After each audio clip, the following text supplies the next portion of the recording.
my first expertise, so to speak, was history of modern philosophy.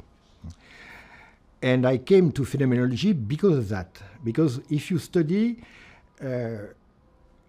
early modern philosophy up to Hegel, you discover that philosophy became, at that moment, something special, which can be named metaphysics. That is a systematic view of philosophy, where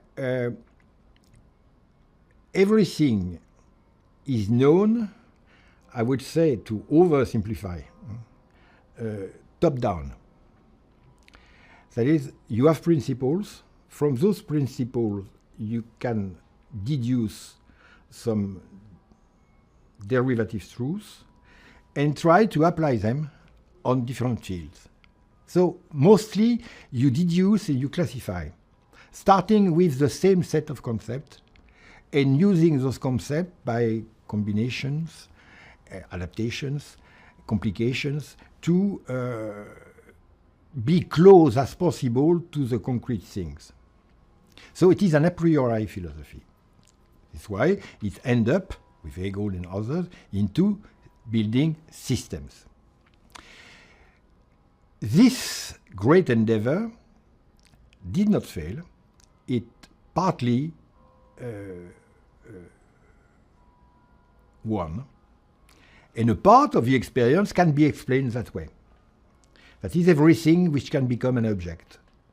It's why sciences come from metaphysics. Metaphysics was a theory of how to build up objects, and sciences have used this set of concepts to rule their own, each of them, their own field. So we can know, constitute, produce, reproduce objects that way. But the fact was that, and this is the crisis of the 19th century I referred to, that there are fields which cannot be understood by a deductive system. And very soon the question was, should we not start from down up? It is not a question of empiricism.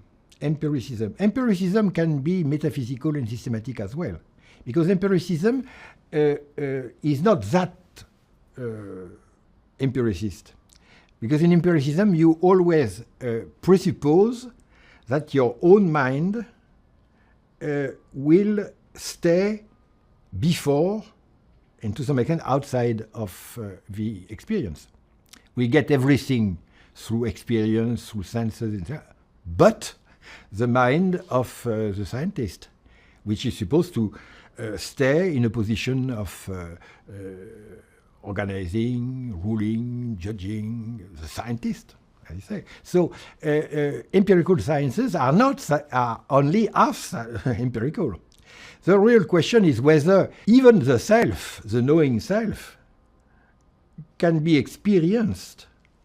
That is, in fact, we experience that I myself, the real self, not the transcendental I, is a product of my own experience. So this idea to start from the things themselves and to try to, coming from that, to reach their rational reality, that was the project of phenomenology. And to sum it up, metaphysics is based on the distinction made by Kant between what we know, that is a phenomenon, and what we don't know, which is the Ding and sich, the thing in itself. And the goal of phenomenology is to identify what appears, the phenomenon, with the thing in itself.